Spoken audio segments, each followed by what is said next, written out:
Welcome, ladies and gentlemen. This is your boy Dynamite the Don. You have now been introduced, you know what I'm saying, to one of the greatest players to ever walk this God-given earth, you know what I'm saying. Mr. Jimmy Johnson is in the building, ladies and gentlemen. Yeah. Yeah, we got him here for his first interview, you know what I'm saying. And, we finna bring this live and direct to y'all right now. So, man, without further ado, Mr. Jimmy Johnson himself. All right. How you doing today? I'm good, man. So, the first question I got for you from the viewers, let's start from the beginning, you know what I'm saying? Born and raised in Memphis, Tennessee. Oh, yeah. Yes, sir. Yeah. I'm born and raised here. Yes, sir. Yeah. I'm born and raised in Memphis, Tennessee. And my father was a stepfather. And I lived in New Chicago, which is the north side of Memphis.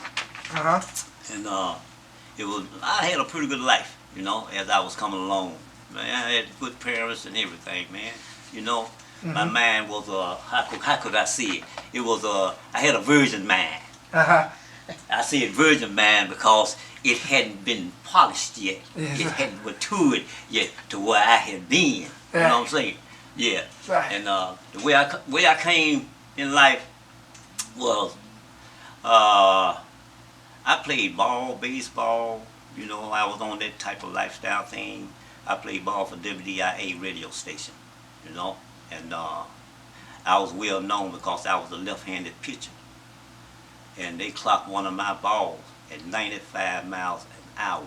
Wow. Yeah, and I had got well known in the baseball thing, And as I come along and I grew, man, and started doing different things in life, and new things started coming to me and getting introduced.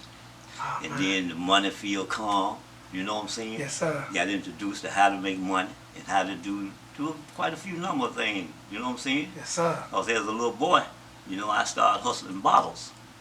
At that time, back then, back in the 50s, you get 5 cents for a bottle, And what made me start hustling bottles, my mother had me go to the store and get her a BC and a Coke. And I asked her to buy me a popsicle. She said, I don't have any money, Jimmy, to buy you a popsicle. And that just tore me up, man, because she spoiled me, and I was looking for that, and that particular day, she didn't have it. So I'm going to the store feeling all sad and stuff, man, because I can't get that popsicle, man.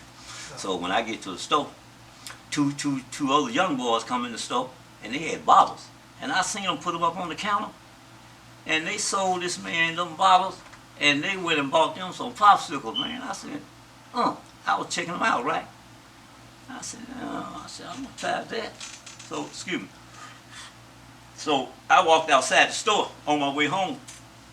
Man, they were licking them popsicles, man, and my mouth was watering. I wanted one so bad. so I went on, right? Right. And I gave my mama her Coke and her BC. I said, I'm going outside and play. She said, okay. I didn't go outside and play. I went ball hunting. I went and found me about 5 balls and went back to that store and put them balls up on that counter. That man gave me some money for them, and I bought me a popsicle. Come home skipping, man, happy little heart. Walked up in that house. She said, where did you get that? I said, I bought it at the store. She said, how you buy it at the store? You had no money. I said, there was 2 boys came in the store. I said, and they had some bottles. I said, they sold that man them bottles. And I said, he bought them some popsicle soap. I said, I picked up on that. I said, and I went and found some bottles and did the same thing. I said, and this is how I got it. She said, oh, yeah? I said, yeah. And I had been hustling bottles ever since then. And that had opened me up, for more hustling. Oh, man. Man, so speaking of hustling, like, a lot of people want to know back in those times, how was Beale Street, after you became, and you started picking up from a young man, and you became, like, in your teens and stuff like that, you know what I'm saying, back in the 50s and things like that. Oh, yeah, man. Back then, I started out on Beale Street at 15 years old. Oh, man. Going down there, my mama didn't know it. I was sneaking down on Beale Street. Going up in the pool hall. And I fell in love with the pool hall, and that was my thing being in there all the time. And I was so young, and me and the other guys, we were so young, we weren't supposed to be in there, but the man let us in. And the police would come, and he'd tell us, the police coming right out the back. And we run out the back door. And then when the police leave, he'll come back to the door and say, come on, they gone, y'all come back in. So I learned how to shoot pool, pretty good down there on Beale Street. And I was down there every day, man, every day looking and learning. Right? Mm-hmm. And my mind kept focusing on them pimps and them prostitutes. I seen them guys, how sharp they was, wearing jewelry, and them girls was pretty and fine, and they was dressed well, and them guys was getting money. And I just kept watching them, man. It never dawned on me that that would ever cross my mind to want to do that, right? So I ended up called me a gal. And she started going for me. And when that started, that was it. It was just like getting the first taste of blood. Once it's in your system, it don't come out. That's it. It's there. It's buried. It's planted. For real. Yeah, so that pimp life is good if you respect it. You respect the game gonna respect you. You can't dog it. But the game is nothing to play with, Yes, sir. Yeah, it's nothing to play with, man. You got to be down about it, about your business, and don't play. Man. Be serious. Man, speaking of serious, and what are some of your morals and values that you live by? Well, my morals and values that I live by is don't disrespect. Always respect, your fellow man. Because if you disrespect them or disrespect the game, it's going to disrespect you. And that is for sure. No way around that. Sure. So, I carry myself in a respectable manner. I don't disrespect no man, nor woman. Ever have I done that. Never did it. I never had problems. In my whole years that I was out in the street, 18 years straight, no job, I never had a problem with a man for being disrespected, or me disrespecting his woman. Never. Man. And how old are you, Jimmy? Yeah, well, man, thank the good Lord. Right as we speak, I am 74 years old. Oh, man. And I'll be 75 next month, which is November the 13th. Yes, sir. I was born in 1945. So that tells you that I was been way back there. Exactly. I come a long ways, Yes, sir. And been blessed by the Lord. Yes, sir. Yeah. So, Jim, I know we were talking off camera. You said you about to get ready to come out with a book. Yes. Yeah, I had started on a book, about my life, how I was living in Memphis and how I came up in Memphis, Tennessee, Yes, sir. And I got thrown off doing other things and never did go back to writing, Mm-hmm. because this was my first time ever calling myself writing. I never did get into the scenario of asking people that had already wrote books to really see how it go, how it's being edited in introductions and all that stuff. But I was going to put it on paper and I was going to get somebody to straighten it for me. You know what I'm saying? But as of now, that's still on my mind, and I'm going to put it out there because it needs to be out there. People need to know the real truth, Yeah, but, people talking and just talking to talk. It ain't really putting no real stuff out there, man. Mm-hmm. That ain't what it's about. Right. That's what I'm talking about right now, is the real truth about Memphis, the way it was back then, and how it has changed, through the years, You got a lot of people that be on TV talk about Memphis and talk about this and that in Memphis, Tennessee, blah, blah, blah. But the real truth is when I was coming up, when I was 15 years old. So I saw the real truth back then, I don't talk against nothing nobody else said about, but the only thing I can do is tell the people about the real deal, the way I lived when I was living it, and what I really saw back then. You know what I'm saying? Yeah. So, Oh man. So man, looking through your eyes, man, it's real deep. For the history and everything that this city done been through, and seeing it through your eyes, man, it's really a great experience to see through your eyes what you've been through, because it's a powerful movement, that a lot of people don't know about. that's right. They're missing it. That's right, man. Because there's a lot of things that went on back in the 50s and early 60s. From then on till time changed, you know. And a lot of truth been hid. Yeah. They talk about this, that in Memphis, this and that, blah, blah. But a lot of the truth was hid from the public, But I lived it. I know it. I know the truth. You understand what I'm saying? Yes, sir. Yeah. Because back then, when I was down on Beale Street at 15 years old, they didn't even allow white people on that street. I'm talking about the blacks that was running it, which was pimps and prostitutes, was down there. And the only thing they looked for was Johns, was tricks to come down there. And then white man coming down there just walking around, just to walk around, they had something for him. I'm telling you what I know. Yes, sir. He gonna come up money short, beat up, all of that. Back in those times, serious, back in Beale them, Street, back in them serious, times, black owned, man. a lot of black owned businesses. Right, because Beale Street, they had all white businesses down there, right? But the only people that hung out on Beale Street was blacks. You cross that area, then you done stepped into a whole new world down there, Yeah, and they wasn't playing. Oh man. Pimps and prostitutes, I'm here to say this. Put Beale Street on the map. Pimps, prostitutes, W.C. Handy. That's why they're statued in that park now. Right. And they were known for the barbecue down there. And like I said, prostitution and pimps. That's what was known.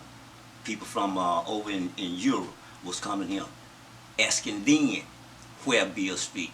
I said it because I was approached back at that time.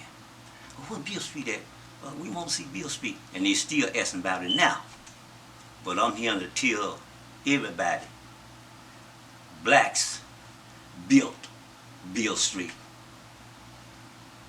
When they came from other countries, they had already heard about pimps and prostitutes on Beale Street, and Beale Street was a well-known name down there that was jumping, and people wanted to come and see it. That's anywhere else you go in the world, where things is really going on. People want to see it. Go to New Orleans, they want to see it. The music, the dancing in the street, parade, all of it, man. It was popping. Yeah. But the real truth is in the blacks. That's who built it. That's who put it on the map. When did things start to change in Memphis in those times?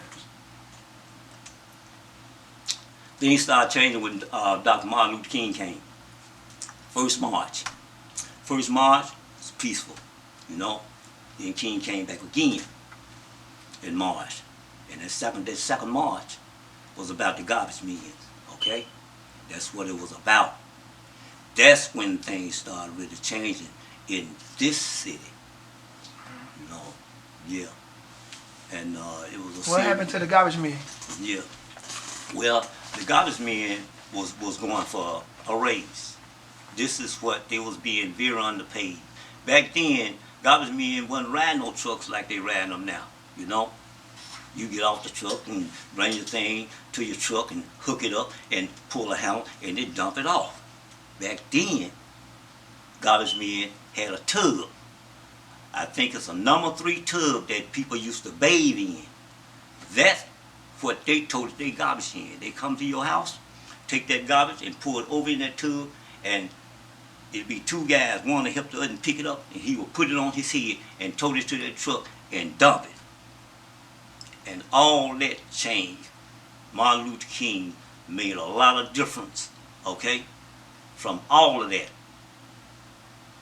And sad to say, man, but them men worked hard. They was hard workers, man. The only way that they could tote that garbage was on their head. Man, Yeah, yeah. So that was you tough. know, I lived back then to see all this. Hmm. That is the truth. You know what I'm saying? Yeah. Yeah, people talk, but how many people know that? How many people know that the garbage men toting garbage Right. from a house out to the street to the truck and emptied it with their hand? Hmm? Right. Mm-hmm. See, there's a lot of truth that hadn't been told. Hmm. You know, yeah.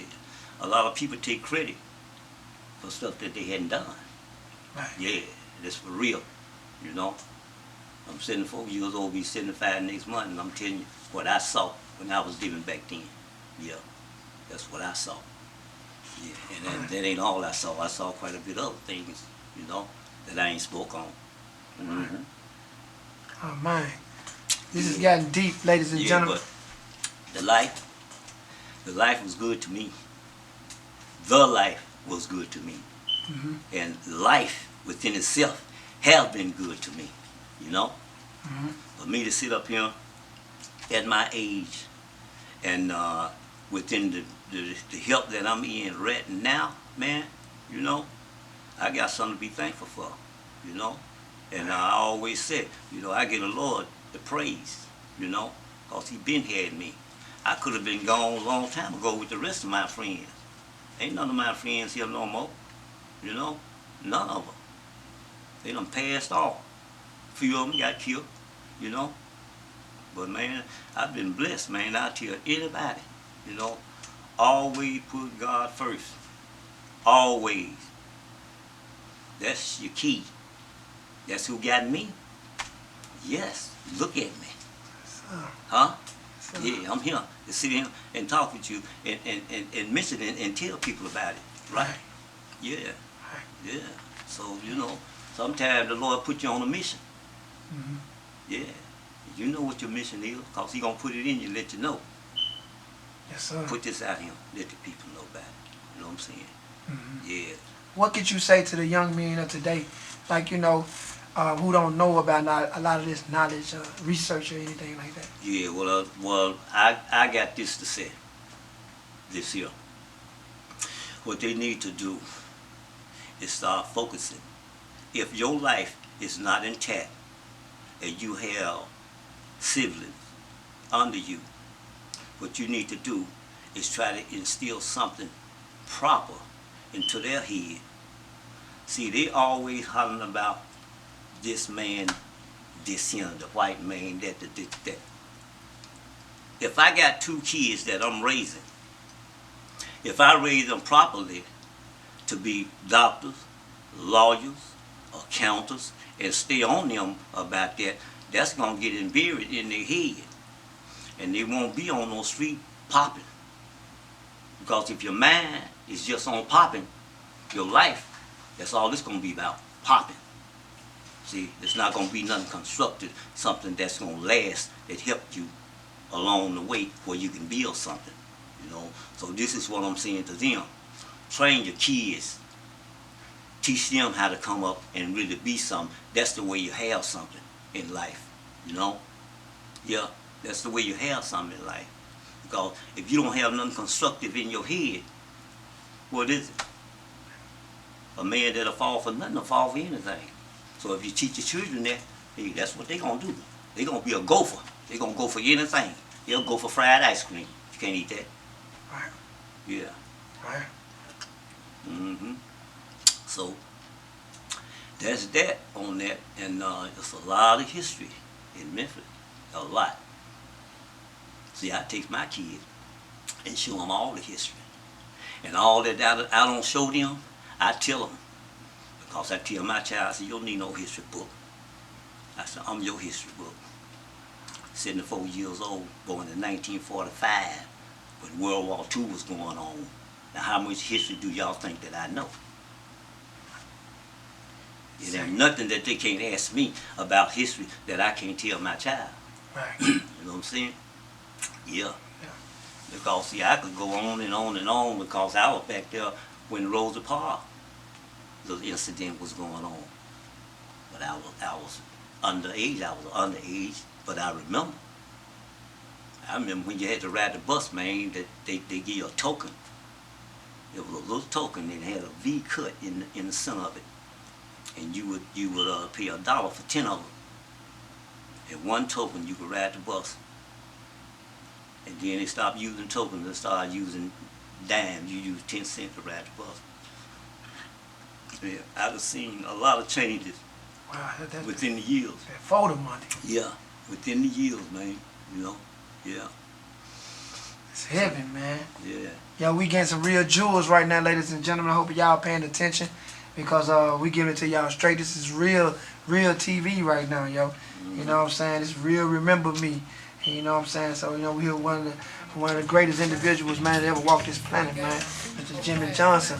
And we'll be coming right back after this short interlude. Let me inform you that the real people still live. R.I.P. Don't go on Iceberg Slim. Bless all the pimps in the land. One She's a top dollar stripper, players even tipper. I like the way she used her teeth to unzip my zipper. In my bedroom, she ride me like a Cadillac. I take her lyrics till she climax. She's a top dollar stripper, players even tipper. I like the way she used her teeth to unzip my zipper. In my bedroom, she ride me like a Cadillac. I take her lyrics till she climax. Hot like fire, cooking on the stove. She wet as an ocean, slide down the pole. All right, ladies and gentlemen, welcome back to Remember Me. And we here with the gentleman of leisure, you know what I'm saying, player extraordinaire, Mr. Jimmy Johnson. Welcome back to Remember Me. Yeah, man. So what are some of the legends, you know what I'm saying, you came up with in the game, man? Oh yeah, my homies. Yeah, man. They resting in peace now. Very good guys, man. Really down about their work, you know. Unzell Washington, Ray Johnson, James Williams. Very well known people in the life, you know. They wasn't no local jokers, you know. They'd been out there on the road traveling too. So, you know, they was with the business. They were really with the business. And when it was dedicated to the game, yeah, really was. And I take my hat off to them, man. Although they gone now, and I'm still here, you know what I'm saying? But I'm speaking on their behalf, you know, as a player to another player. Yeah, I'm speaking about them, man, because they were real people. That's real, man. Yeah, all the way live. Yes, sir. So, man, so how would you like to be remembered, Jimmy? Well, I would like to be remembered as a guy like I carry myself all the time. Cool, smooth, laid back, one flamboyant, you know. Yeah, not under the lamplight, none of that. Just myself at all times. And that's the way I would like people to remember me. Because my personality is what that they like, you know. And that's the way I wanted to be all the time. So when I'm gone, that's what they can say about me. Say, oh, he was straight, he was real cool, man. He wasn't no wild guy. You know, wasn't crazy. See, he was real smooth. Oh, man, that's great news, man. It's good to see you hanging around, man, for the big dogs and everything, man, to give your honorees to your soldiers, man. Right. Yeah. That's like it's been a long time, man. It's been a lot of years that I spent with that lifestyle. See, and right now, as of today, as we speak now, I am 74 years old, and I'll be 75 next month, the 13th of November of this year, man. You know, so I've been blessed, you know, to live this life, and they came through it, because the game, it ain't a game, because you can't play with it. You got to be real with it. Yeah, that's serious talk. Serious. Yeah, real serious talk. It's been a real pleasure having you on the show, man. Yeah. One of my very first guests on this very first introduction of, you know what I'm saying, Remember Me, man. And I'm just blessed to have a real one to start this week. I You know what I'm appreciate saying? that, man. I respect that. Thank you, man. Very much. Yeah. Yes, Life sir. is good. Yes, Life sir. is good. Yeah. So is there anything you want to say before, you know what I'm saying? we Yeah, I leave the want to people say be? this. I want to say one thing. Regardless to what you do in life, regardless to it, always give praise to the Lord. Always. That's who got your back. The streets don't have your back. You might be in the streets, but they don't have your back. The Lord got your back. Yes, sir. Because he been here, man. I'm 74, 50, 75, if he spell. Yes, sir. That's how I leave him with that, okay? Yes, sir. Yeah. Appreciate you, lad. Yes, Yeah. sir. Yes, sir. Yes, sir. Yes, sir. Hey, y'all, we'll be coming back. Y'all keep tuning in. We doing it live. There's going to be more coming from Mr. Jimmy Johnson. Y'all be looking out for that book very soon. Coming to the stores near you. We ain't playing no games with it, baby. Stay up. Remember me. In the swamp with frogs and crocodiles. This game been turned upside down by renegades and squares. See, it used to be gals over paths, now it's bros on the whole. Who started this fake ass tree? See, let me inform you that the real peace still live. R.I.P. Don't go on Iceberg Slim. Bless all the pimps in the land who understand. Top dollar stripper, players even tipper. I like the way she used to keep you under.